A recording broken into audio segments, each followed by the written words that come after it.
Al-Imam Nawawi mentaksis hadis kullu muhdatsatin bid'ah wa kullu bid'atin dhalalah. Ini ditaksis oleh Imam Nawawi dengan hadis. Jadi ada hadis lain Rasulullah mengatakan man sanna fil Islam sunnatan hasanah falahu ajruha.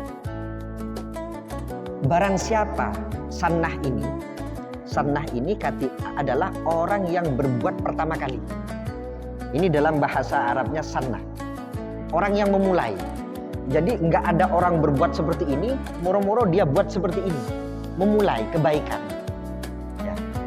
Yang mana memulainya ini nggak ada contoh sebelumnya. Ini sannah. Man sanna fil Islam sunnatan hasanah, orang yang berbuat pertama kali dalam agama Islam sunnatan hasanah, perbuatan yang bagus, falahu ajruha, dia akan dapat pahala. Assalamualaikum warahmatullahi wabarakatuh. Nawaitu ta'allum wa ta'lim wa tadhakkaru wa tadhkir wa nafa' wal intifa' wal ifada wal istifadah wal hatha ala tamassuk bi kitabillah wa sunnati rasulillah sallallahu alaihi wasallam wa dalala ilal huda wa da'alal khair bi wajhillah wa qurbi wa thawabi subhanahu wa ta'ala, amma ba'du. Alhamdulillah,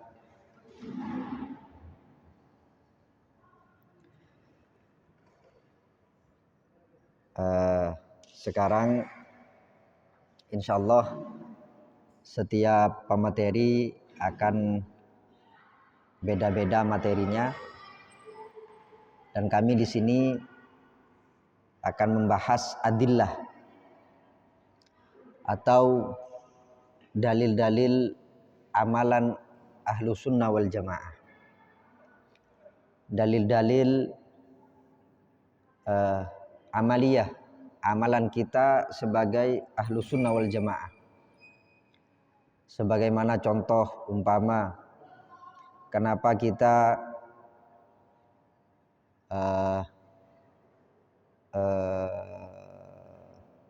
mengerjakan maulid, kenapa kita tahlilan, kenapa kita talkinan, kenapa kita tadarusan,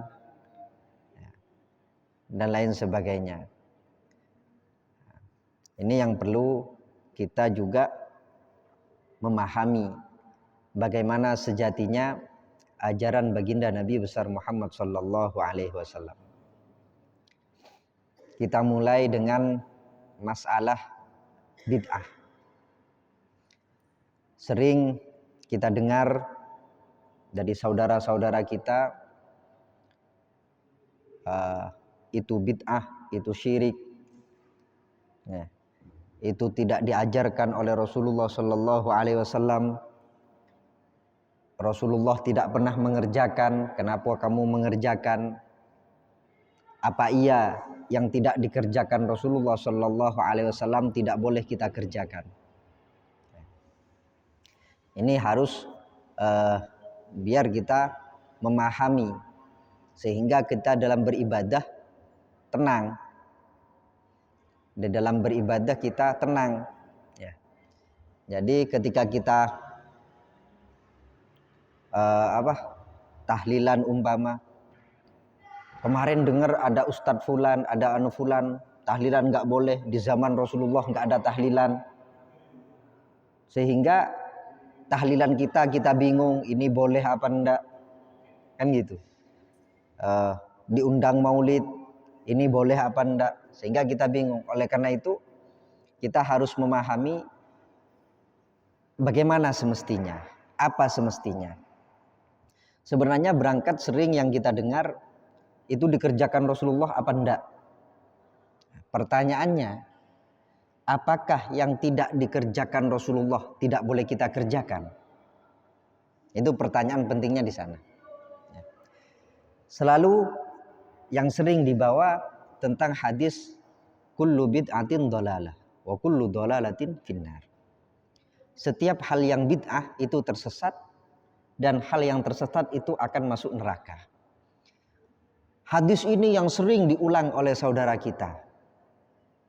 Apakah betul ajaran Rasulullah Shallallahu Alaihi Wasallam ini nggak bisa dirubah? atau dalam tanda kutip tidak ada tajdid atau tidak ada modernisasi kembali? Apa harus monoton sebagaimana di zaman Rasulullah Shallallahu Alaihi Wasallam? Nah, ini pertanyaan pentingnya di sana nanti.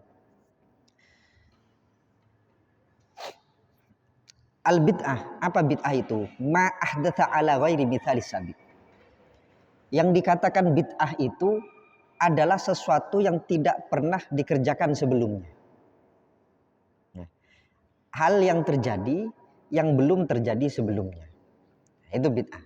Makanya hadis kullu bid'atin dolalah wa kullu dolalatin finnar ini yang sering dibawa. Kenapa? Di zaman Rasulullah ada enggak? Rasulullah ngerjakan enggak? Ini titik pentingnya kan gitu. Saya mengambil pendapat nanti kita Al-Imam Al-Syafi'i beliau mengatakan al-bid'ah bid'atan. Bid'ah ini ada dua. Bid'ah ini ada dua. Ada yang madmumah, ada yang mahmudah. Ada yang mahmudah atau madmumah. Ada yang bagus, ada yang tidak bagus. Bagus tidak bagusnya harus kemana? Harus dikembalikan kepada syariat. Harus dikembalikan kepada ajaran. Ya, harus dikembalikan kepada ajarannya. Contoh gampangnya gini. Di zaman Rasulullah Shallallahu Alaihi Wasallam, Rasulullah tidak pernah bermaulid, betul? Ya, Rasulullah tidak pernah mengerjakan maulid yang kita kerjakan. Ketika kelahiran Rasulullah kita kumpul, ya, kumpul dikasih jamuan, baca sirah maulid, ya, kemudian berdiri, ya, kemudian doa. Apakah Rasulullah ngajarkan itu? Apakah di zaman Rasulullah keluar ajaran kalian nanti kalau setiap hari Senin umpama atau setiap bulan kelahiran saya kalian kerjakan maulid? Enggak. Ya. Rasulullah enggak pernah bermaulid. Ya. Bermaulid dalam tanda kutip seperti yang kita kerjakan. Terus bagaimana amal maulid kita sekarang? Ya. Ketika bulan maulid kita ke rumah, ya, baca sirah. Pertanyaan gini, apa isinya maulid? Ya. Oh, maulid ini ada tuan rumah, dia mau sedekah. Ya. Mau sedekah, mau ngasih makan tetangga. Oh, berarti di sini dia mau tabarruat, mau berbuat baik, mau ngasih makan. Tabarruat. Dilarang apa enggak? Kita memberikan makanan dilarang apa enggak? Oh, tidak. Terus apa yang dibaca dalam maulid kembali? Yang dibaca di maulid sejarah. Jadi yang dibaca itu Ad-Dibai, Al-Barzanji, ya. Mungkin kita karena enggak apa? Itu sejarah. Ya, sejarah kelahiran Rasulullah Shallallahu Alaihi Wasallam. Baca cerita Rasulullah dilahirkan hari Senin, ya, di Amul Fil, dikasih cerita. Dengar cerita Rasulullah boleh apa enggak? Menceritakan Rasulullah boleh apa enggak? Oh, boleh. Ya, bahkan Al-Quran menceritakan nabi-nabi sebelum Rasulullah Shallallahu Alaihi Wasallam. Ya, Al-Quran menceritakan para anbiya, bercerita. Oh, boleh, oke, boleh. Terus kenapa berdiri? Kenapa kalau maulid berdiri? Kalau maulid gak usah berdiri saja. Ada yang sebagian seperti itu. Gak usah berdiri, gak usah. Berdiri kepada orang boleh apa enggak? Pertanyaannya. Ya. Berdiri untuk memuliakan guru, kita dianjurkan. Ya. Sebagaimana Rasulullah, jadi dulu itu di Madinah itu sudah ada pemuka. Ada apa ya? Ada kabilah yang terkemuka. Ya. Ketika kepala kabilahnya ini, kepala sukunya ini sakit dan digotong, coba bawa ke sini, kata Rasulullah, digotong. Ya.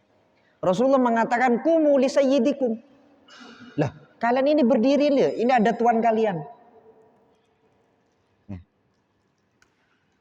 Jadi Rasulullah memerintahkan kita menghormat dengan berdiri kepada orang ahlul fadl, orang yang punya keutamaan, lebih-lebih orang yang punya ilmu. Oh, berdiri memuliakan orang yang punya ilmu, boleh, boleh. Sedekah boleh, baca sejarah boleh, berdiri boleh, baca doa boleh. Lah ini dirangkum, ya, dijadikan satu acara, satu tempat, moro-moro bid'ah, syirik, nggak boleh.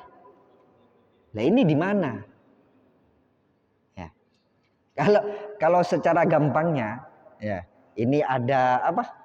Ada buah nanas, ada buah mangga, ada buah pepaya, ya, dikumpulkan satu jadi rujak. Ya. Buah kelapa, buah mangganya boleh, buah nanasnya boleh, ya. Kok moro-moro jadi rujak nggak boleh? Jadi itu kita memahami bagaimana amaliyah kita seperti itu. Ya. Karena yang sering dikatakan, oh ini nggak pernah dikerjakan Rasulullah, ini Rasulullah nggak pernah seperti ini. Nah, dan itu pun apakah betul yang tidak dikerjakan Rasulullah itu kita nggak boleh ngerjakan? Ya. Yang tidak dikerjakan Rasulullah apa boleh kita kerjakan? Nanti kita bahas. Imam Syafi'i membagi bid'ah ini ada dua. Ada yang bagus, ada yang tidak bagus. Ukurannya syariat. Ya. Contohnya barusan maulid dikumpulkan. Ini maulid. Ditarik dulu ke syariatnya. Kembalinya kemana ini? Ya. Oh isinya ini baik-baik semua. Oh ya nggak apa-apa. Mahmudah. Terpuji. Ya. Yang kalau ditarik ke syariat ternyata nggak ada, bisa jelek, berarti mazmumah, maka tidak boleh dikerjakan. Yang paling besar sebenarnya bukan hanya sekarang. Ya, ada dua hal yang paling besar yang ini bid'ah dan dikerjakan dari santrinya Rasulullah SAW. Siapa? Sayyidina Umar bin Khattab. Ketika khilafah Sayyidina Abu Bakar As-Siddiq radhiyallahu taala anhu, ini Sayyidina Abu Bakar memerintahkan untuk memerangi orang-orang yang murtad. Kan seperti itu. Jadi para sahabat yang hafal Quran itu banyak mati di medan perang. Setelah Rasulullah kan banyak peperangan, ya. Peperangan untuk menyebarkan agama Islam, ya. Dan memerangi orang-orang yang kembali, yang murtad diperangi oleh Sayyidina Abu Bakar. Sayyidina Umar punya pikiran, punya pendapat. Ya, Sayyidina Abu Bakar, bagaimana kalau Quran kita tulis jadikan satu? Ya. Bagaimana kalau Al-Quran ini kita tulis jadikan satu? Karena saya melihat penghafal Quran, sahabat-sahabat yang hafal Quran banyak gugur di medan perang. Banyak gugur di medan perang. Jadi Al-Quran, mushaf yang kita baca itu di zaman Rasulullah nggak ada. Orang Quraisy ini, hikmah di antara hikmahnya Rasulullah dilahirkan dari keturunan Quraisy, ya, dan mukjizatnya Al-Quran, karena orang Quraisy ini sekali mendengar hafal. Ya. Jadi Rasulullah beda dengan kitab-kitab sebelumnya.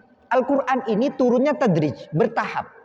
Selama 23 tahun ke risalah Rasulullah. Dari Rasulullah diutus umur 40 sampai Rasulullah wafat. Sekitar 23 tahun. Nah ini Al-Quran turun bertahap. Ada kejadian ini, Jibril turun bawa wahyu, Quran datang.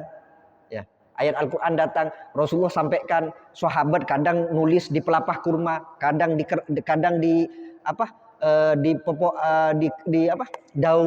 daun pepohonan ditulis.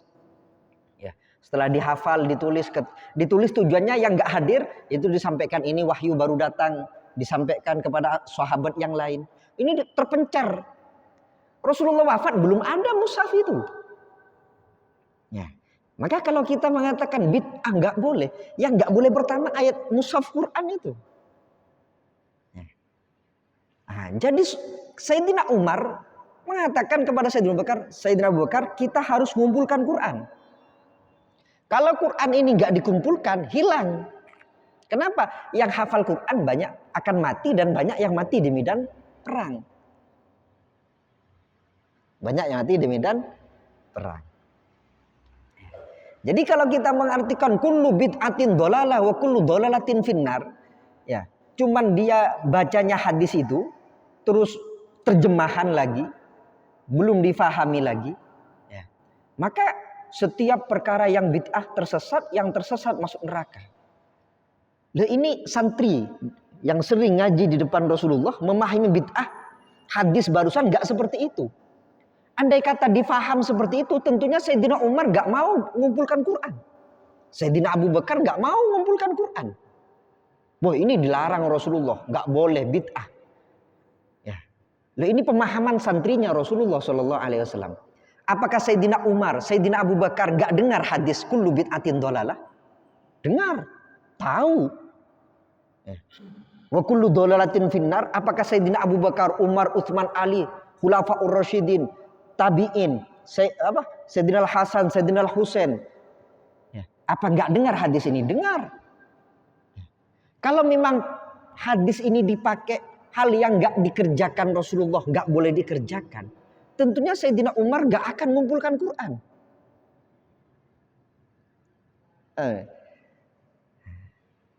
Kenapa? Di zaman Rasulullah nggak pernah merintah Quran, kalau saya mati, ya Quran ini tulis jadikan satu, nggak ada.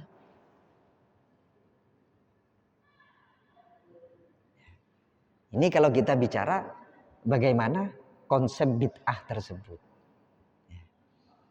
Jadi terus awal-awal Sayyidina Abu Bakar takut juga. Ini nggak ada perintah dari Rasulullah. Tapi Sayyidina Umar tetap harus, ini harus, kalau nggak dibikin Quran ini nggak disatukan, hilang nanti. Kenapa? Yang hafal, kalau yang hafal sudah mati semua, sahabat nggak akan berumur ratusan tahun juga, akan ada wafatnya juga. Kemana Quran? Akhirnya kata Sayyidina Abu Bakar, setelah saya pikir-pikir, Sayyidina Abu Umar benar. Barulah di zamannya Khalifah Sayyidina Utsman mulai dikumpulkan, mulai ditulis, dijadikan satu. Nah, ini kalau kita bicara kullu bid'atin dhalalah wa kullu dhalalatin finnar.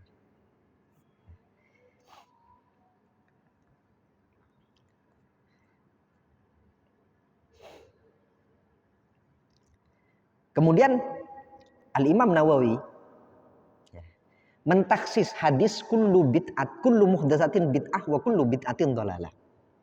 Ya. Hadis yang barusan yang sering dibawa oleh saudara kita tentang bid'ah ini, ya. Ini ditaksis oleh Imam Nawawi dengan hadis. Jadi ada hadis lain, Rasulullah mengatakan, "Man sanna fil Islam sunnatan hasanah falahu ajruha." Barang siapa sannah ini adalah orang yang berbuat pertama kali. Ini dalam bahasa Arabnya sannah. Orang yang memulai. Jadi nggak ada orang berbuat seperti ini, moro-moro dia buat seperti ini. Memulai kebaikan. Ya. Yang mana memulainya ini nggak ada contoh sebelumnya. Ini sannah. Man sanna fil Islam sunnatan hasanah. Orang yang berbuat pertama kali dalam agama Islam sunnatan hasanah, perbuatan yang bagus, falahu ajruha, dia akan dapat pahala. Ya. Jadi dalam kata sannahnya ini, man sannah, ini menunjukkan dia itu muhdats, dia berbuat baru, hal yang baru, berbuat hal yang baru, berbuat hal yang baru.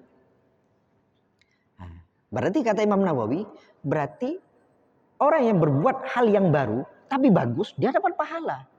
Nah, tentunya bertentangan. Ya, kok dapat pahala masuk neraka? Kan nggak mungkin, gitu loh. Nah, ini baru difaham oleh ulama. Oh, ternyata bid'ah ini nggak harus melulu satu-satu, setiap yang tidak dikerjakan Rasulullah dosa, masuk neraka. Oh, enggak ternyata. Maka dilihat bagus endaknya, manfaat endaknya di sana. Ditarik kepada syariat, ada apa enggak dalilnya. Oh, cok ya banyak hal yang bid'ah, banyak nih sekeliling kita. Ya, di zaman Rasulullah nggak ada pesantren, di zaman Rasulullah nggak ada kelas-kelas madrasah itu.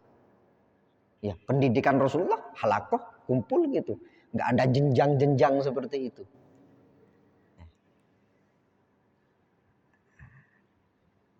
Oh enggak, jadi mereka nggak mau. Ya. Jadi yang nggak boleh itu masalah agama, kalau masalah duniawi nggak apa-apa. Ya.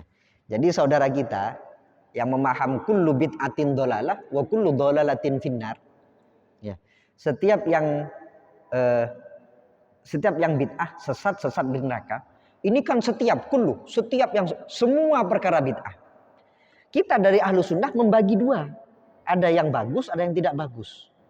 Mereka membaginya enggak. Mereka membaginya antara duniawi dengan ukhrawi. Oh kalau masalah dunia itu enggak apa-apa. Mobil, di zaman Rasulullah enggak ada mobil. Oh enggak apa-apa kata mereka. Lah pertanyaannya sekarang, ya kita membagi bid'ah dua dengan merujuk kepada hadis-hadis yang lain, ya tidak diperbolehkan. Enggak ada bid'ah yang baik, enggak ada bid'ah yang tidak baik. Semua bid'ah tidak baik kata mereka. Terus ketika kami mengatakan oh berarti hal yang baru seperti mobil, motor semuanya itu berarti kamu nggak boleh pakai. Oh enggak, itu kan urusan dunia, urusan ukhrawi nggak apa-apa. Yang nggak boleh urusan akhirat, ibadah. Nah, tanpa sadar dia membagi bid'ah sendiri. Kata siapa ada bid'ah dunia, ada bid'ah akhirat. Wong lafadznya kullu bid'atin, semua perkara bid'ah. Kita membagi bid'ah jadi baik, ada bid'ah baik, ada bid'ah tidak baik, kita nggak boleh. Sedangkan sampean mau membagi bid'ah antara dunia dengan akhirat boleh. Loh, kok bisa? Kan itu pertanyaannya. Jadi ketika kita menonton, oh berarti yang bid'ah itu kan setiap bid'ah tersesat, yang tersesat masuk neraka. Oh kalau begitu kamu jangan sampai pakai mikrofon. Di zaman Rasulullah nggak ada mikrofon. Oh jawab mereka. Yang nggak boleh itu urusan ibadah. Urusan dunia bikin seperti ini nggak apa-apa. Lah, sejak kapan kullu bid'atin dibagi seperti itu? Ya, kan katanya nggak boleh dibagi-bagi. Saya membagi kepada bid'ah bagus dan jelek tidak boleh. Kenapa sampean kok mau membagi bid'ah antara dunia dengan akhirat? Ya. Mestinya kan fair. Kalau memang kullu semua perkara yang bid'ah tidak boleh, semestinya nggak boleh semua. Ini, jadi ulama kita itu bukan hafal satu hadis, ya, bukan hafal satu hadis, tapi ribuan hadis, hafal kutubul hadis. Akhirnya yang nyampe kepada pemahaman mereka, ya, tidak hanya satu hadis. Jadi dilihat apakah betul yang dimaksud bid'ah itu seperti ini. Makanya seperti yang barusan Imam Nawawi mengatakan, ya. Hadis man sanna fil Islam sunnatan hasanah falahu ajruha, ini mentaksis kepada hadis kullu muhdatsin dolalah wa kullu dolalatin finnar. Ya. Oh berarti kalau itu berupa kebaikan dia dapat pahala. Man sanna, orang yang berbuat pertama kali dan itu berupa kebaikan dia dapat pahala. Oh berarti bid'ah ini nggak harus apa? Tidak semuanya, ada yang hasanah, ada yang bagus, akan dapat pahala. Ya. Jadi setiap orang yang baca mushaf, pegang mushaf sekarang, Sayyidina Umar bin Khattab dapat pahala itu. Yang punya pemikiran pertama kali. Sayyidina Umar bin Khattab dapat pahala. Ini contoh dari kita.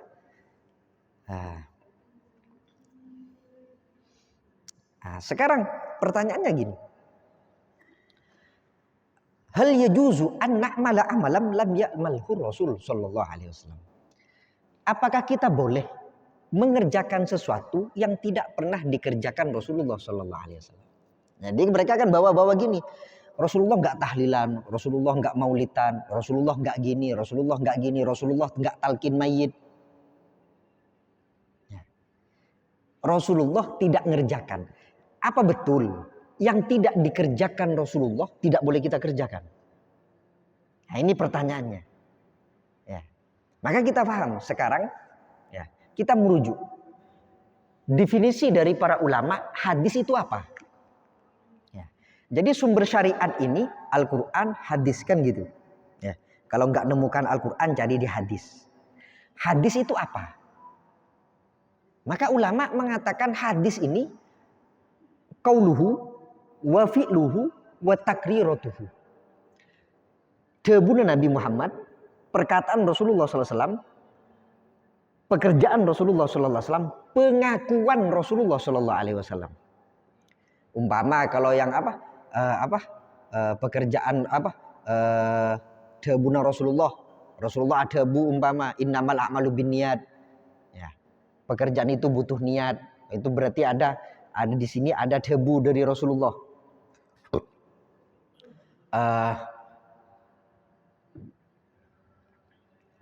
Yang fi'luh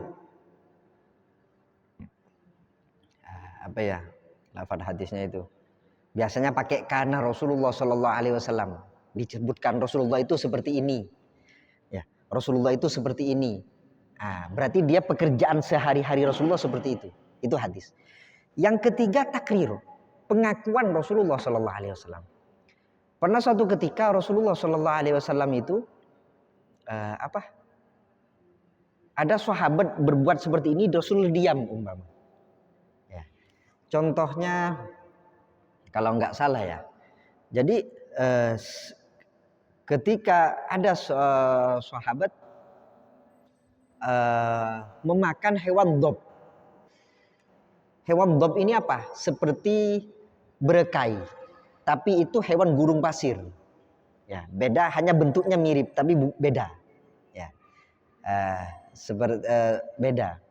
Lah itu ketika sahabat perang kelaparan, sahabat nyembelih hewan itu, Rasulullah diam.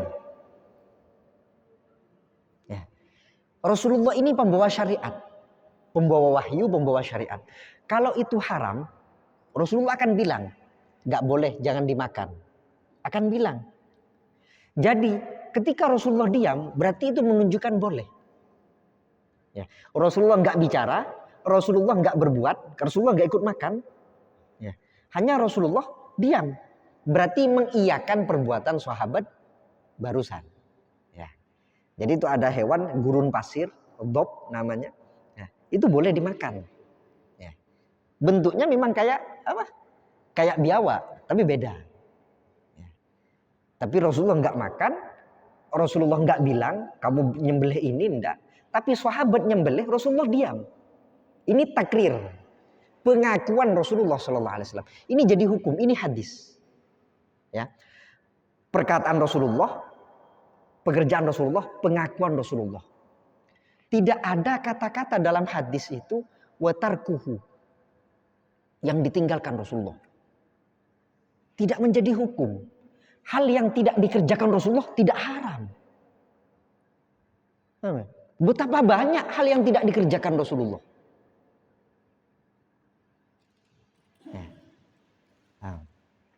Paham ya? Jadi hadis ini perkataan, pekerjaan, pengakuan. Bukan tarku, hal yang tidak ditinggalkan. Ya. Jadi hal yang tidak dikerjakan Rasulullah tidak menunjukkan haram. Sampai ada hadisnya. Ya. Jadi gak gampangnya gini. Rasulullah nggak maulid, umpama. Rasulullah nggak ngerjakan maulid. Rasulullah nggak tahlilan, umpama. Ya. Berarti Rasulullah nggak ngerjakan. Apakah haram? Oh, enggak. Ya. Sampai kapan? Sampai ada hadisnya. Jadi balik tanya saja. Kalau ada yang mengatakan Rasulullah nggak maulid, kamu nggak boleh ngerjakan. Mana debuna Rasulullah?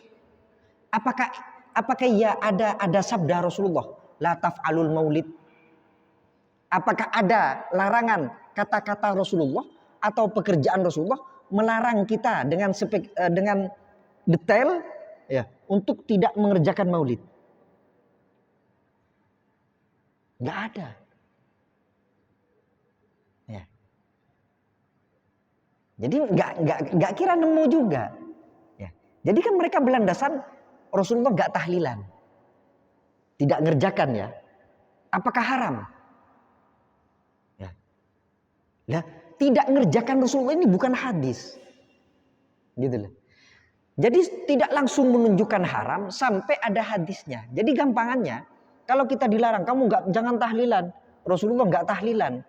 Nah, kita minta saja, mana sabda Rasulullah yang melarang kita tahlilan? Ya, mana sabda Rasulullah? Apakah Rasulullah mengatakan la taqra'u la ilaha illallah ala mautakum umpama? Ya, kamu jangan baca la ilaha illallah tahlilan la ilaha illallah kepada orang mati kalian. Ada enggak lafadznya? Lafadz hadisnya Rasulullah atau ada pekerjaan Rasulullah? Kan enggak ada. Gitu. Ya. Jadi enggak menunjukkan hal yang tidak dikerjakan Rasulullah haram. Nah, ini yang perlu kita fahami. Ya, yang perlu kita fahami.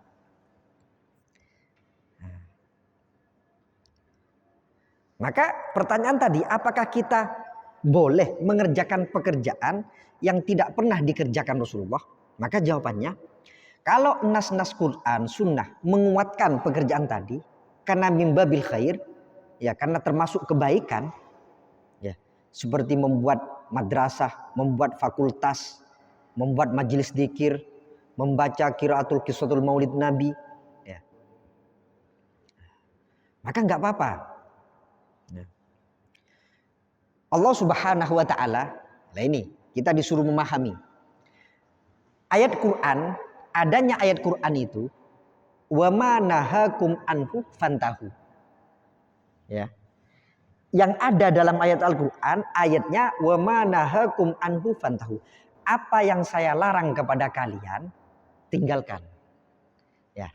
Yang saya larang kepada kalian, tinggalkan. Allah tidak mengatakan wa ma tarakahur rasul fantahu. Apa yang tidak dikerjakan Rasulullah tinggalkan. Beda loh, paham ya? Beda.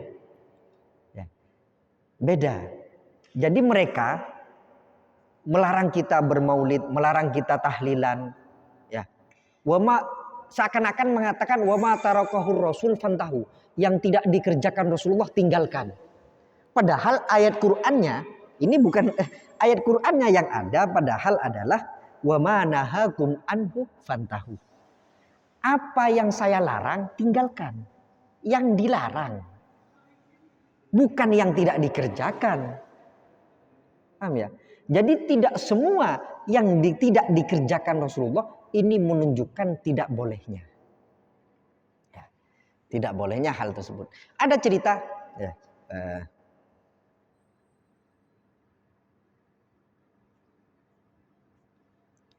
ya seperti yang tadi, Al-Quran, ya Al-Quran, mushaf itu nggak dikerjakan oleh Rasulullah. Apakah haram? Enggak. Ya. Kenapa? Juga tidak ada larangan. Kalian jangan jadikan Quran jadi satu, nggak ada. Sabda Rasulullah nggak ada. Ya. Maka ya, selagi itu kebaikan maka boleh. Terakhir ada cerita ketika awal Rasulullah Shallallahu Alaihi Wasallam hijrah. Ya. Ketika awal Rasulullah Shallallahu Alaihi Wasallam hijrah ke Madinah, beliau tinggal dengan Sayyidina Abu Ayyub Al Ansori, ya, kerabat dari ibunya Rasulullah Shallallahu Alaihi Wasallam. Rasulullah ini pernah disuguhkan makanan, Rasulullah nggak doyan, makan sedikit. Ya. Ternyata ternyata di makanan itu banyak bawangnya. Banyak bawang. Rasulullah tak kesokan. Jadi akhlaknya Rasulullah itu kalau nggak suka makanan tidak menghina. Ini makanan apa enggak? Jika mau makan, jika nggak mau ya nggak makan. Gitu loh. Ya. Ini ada bawang. Rasulullah ketika ditanya kenapa Rasulullah nggak makan? Saya ini sekarang kan baru datang ke Madinah, banyak orangnya bis, banyak sahabat yang datang bertemu dengan Rasulullah. Kata Rasulullah, saya ini banyak yang datang kepada saya takut bau mulut saya, ya, takut mengganggu orang-orang yang datang kepada saya. Apakah sampai sekarang bawang haram? Ya enggak. Ya, apakah bawang haram kita makan? Kan enggak, gitu loh. Ya. Nah, jadi sebelum sampai ada yang menunjukkan, nah, kecuali Rasulullah mengatakan kalian nggak boleh makan bawang, haram, nggak mau saya. Nah, baru haram. Ya. Nah, ini, insya Allah kita kedepannya nanti kita bahas tentang dalil ini pembukaan, bagaimana kita menyikapi bid'ah itu, seperti itu ya.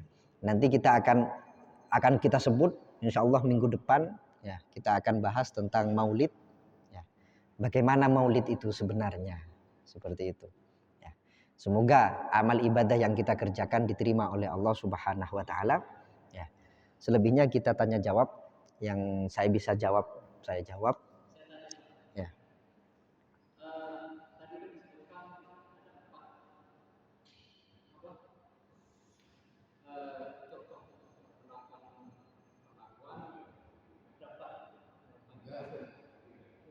Tiga. Nah.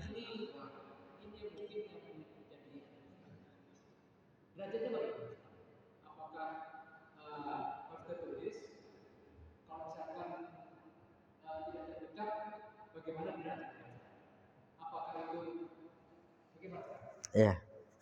Jadi gini, hadis itu ada hadis sahih, hasan, dhaif. Ini kan mungkin yang sampean ya. Jadi itu hadis secara keseluruhan, hadis itu tidak lepas dari tiga. Kalau bukan perkataan Rasulullah, ada kalanya adalah pekerjaan Rasulullah atau pengakuan Rasulullah Sallallahu Alaihi Wasallam. Hadis itu, yang dikatakan hadis itu. Ya. Nah, masalah hadisnya sekarang ulama itu ini kan kata-kata. Ya, anggap hadis ini banyak debu atau penyampaian yang jarak waktunya ke kita ini 1400 tahun yang silam. Ya. Kita saja, ya, saya bilang gini umpama.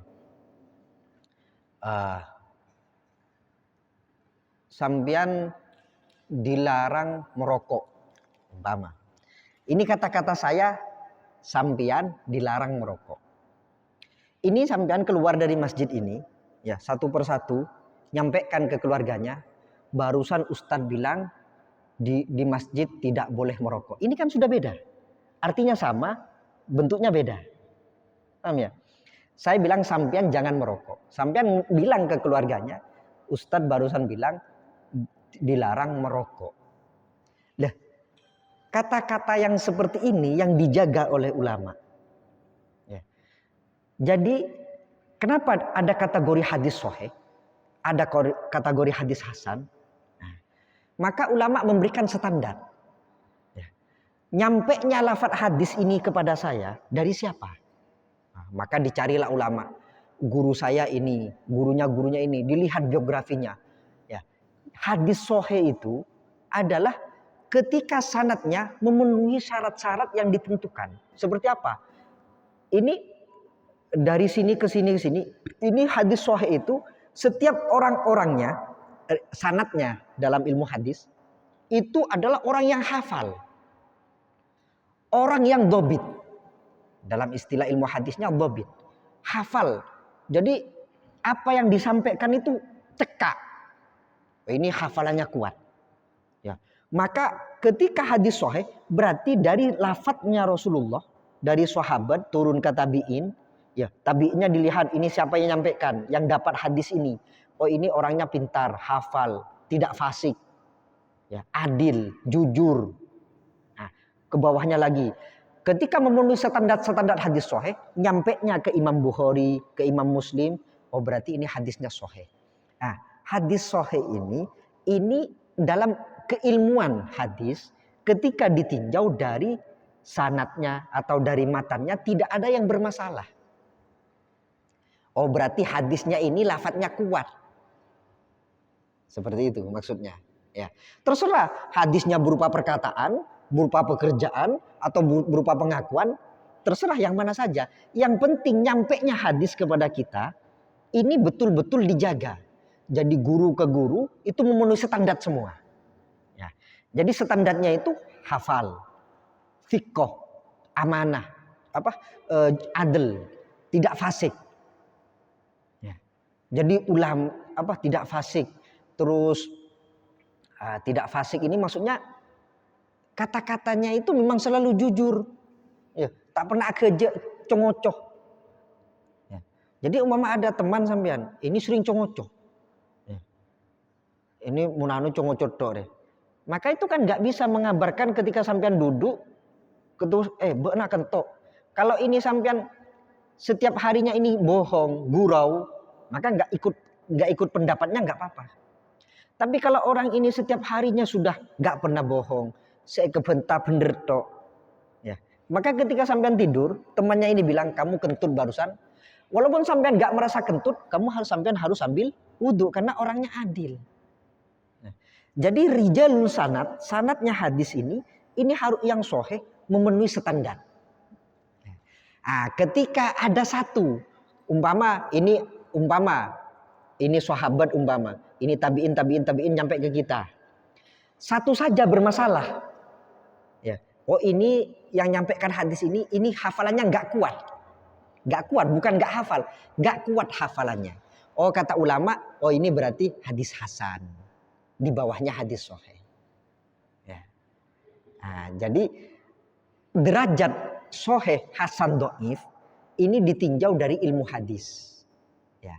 Beda dengan tadi, maksudnya takrif hadis itu apa? Ya perkataan, pekerjaan dan pengakuan Rasulullah Shallallahu Alaihi Wasallam. Ini hadis. Itulah.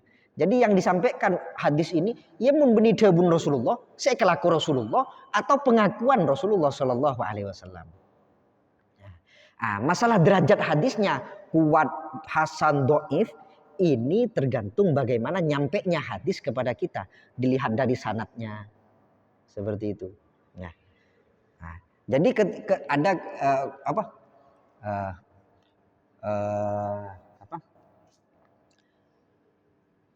Qala rajulun lin Nabi sallallahu alaihi wasallam bedereng lake ngucak ke Rasulullah, adhebu ke Rasulullah.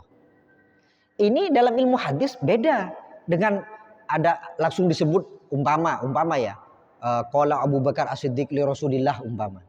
Sayyidina Abu Bakar adhebu ke Rasulullah. Ini beda dengan qala rajulun li Rasulillah sallallahu alaihi wasallam. Dalam ilmu hadis beda ini. Maksudnya beda gimana?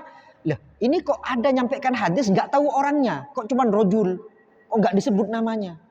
Ini bisa mengurangi kekuatan hadis tadi. Ini nyampaikan bedereng lake atanya ke Rasulullah. Mak keroreng lake, siapa ring lake? Ini ditinjau dari ilmu hadis nantinya. Jadi itu masalah kuat atau tidak kuatnya hadis. Hadis yang bisa dibuat hukum itu adalah hadis yang hasan atau yang sahih ataupun yang hasan itu oleh ulama bisa digunakan untuk istimbatul hukmi, bisa mengeluarkan hukum. Oh jadi berdedabun Rasulullah seperti ini, hadisnya sahih, oh itu bisa menyimpulkan hukumnya seperti ini. Ya. Ada yang ketiga hadis dhaif. Ini kita sering memahami hadis dhaif ini salah. Ya. Hadis dhaif ini hanya derajat kekuatannya lemah. Ya dhaif ini lemah. Tak kuat.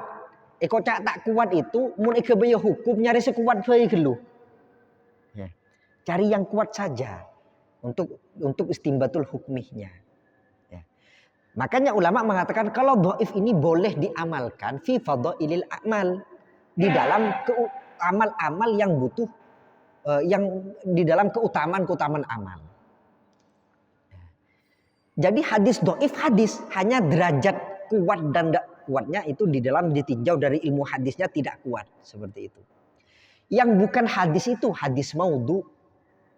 Ya, kalau ada sampai dengar hadisun maudhu itu bukan hadis. Maudhu itu dibuat-buat. Artinya maudhu dibuat-buat. Ya. Jadi benih dawuh Rasulullah bukan pekerjaan Rasulullah dibilang hadis. Nah, itu hadisnya maudhu dibuat-buat. Ini nggak bisa dibuat apa-apa. Itu banyak. Kenapa ada hadis maudhu? Itu banyak motifnya. Ya, banyak motifnya. Kadang ya keliru mendengar. Ya, ada ulama pidato dia ngantuk, ya, ngeluar Ya, langsung yang didengar lafadznya. Oh, dikira hadis, padahal dia bunuh ulama, kan seperti itu. Ya. Contoh yang hadis maudhu itu yang sering ya, yang saya tahu itu mangkana yuridud dunya fa alaihi bil ilmi wa mangkana aradal akhirah fa alaihi bil ilmi wa man aradahuma fa alaihi bil ilmi. Orang yang inginkan dunia harus punya ilmu, orang yang menginginkan akhirat harus punya ilmu, orang yang menginginkan keduanya harus punya ilmu. Ini dalam lafadznya, ini bukan hadis maudhu ya. Tapi hadis, salahnya dibilang hadis. Kalau perkataannya sah-sah saja. Mungkin dia bunuh ulama. Ya. Siapa yang menginginkan dunia dia punya ilmu. Ada yang salah? Betul. Ya. Orang ingin sukses di dunia harus pinter, punya ilmu. Ingin sukses di akhirat harus punya ilmunya akhirat. Ya. Mau sukses nggak tahu rukunnya sholat, nggak tahu. Ya nggak sah sholatnya, kan gitu. Ya. Lah, hanya salahnya dibilang hadis. Nah, ini nggak bolehnya. Ya. Ini nggak bolehnya. Ya. Sampai Rasulullah mewanti-wanti, man kadzdzaba alayya falyatabawa maq'adahu minan nar. Orang yang berdusta atas nama saya, maka siap-siapkanlah tempatnya di neraka. Ini ancaman dari Rasulullah SAW. Nah, ini yang dijaga oleh ulama, gitu lah. Jadi maksudnya mungkin ya, ulama yang tadi mengatakan itu juga mungkin diambil dari beberapa hadis. Keluarlah dari tribun ulama. Ba'an muntara sukses dunia kutuan di ilmu. Ya. Hanya karena itu dinisbatkan qala Rasulullah, itu yang salah. Karena ini bukan sabda Rasulullah. Nah, gitu lah. Ya, sudah adzan ya. Cukup ya. Insyaallah kita lanjut minggu depan. Wallahu a'lam. Al-Fatihah. Bismillahirrahmanirrahim.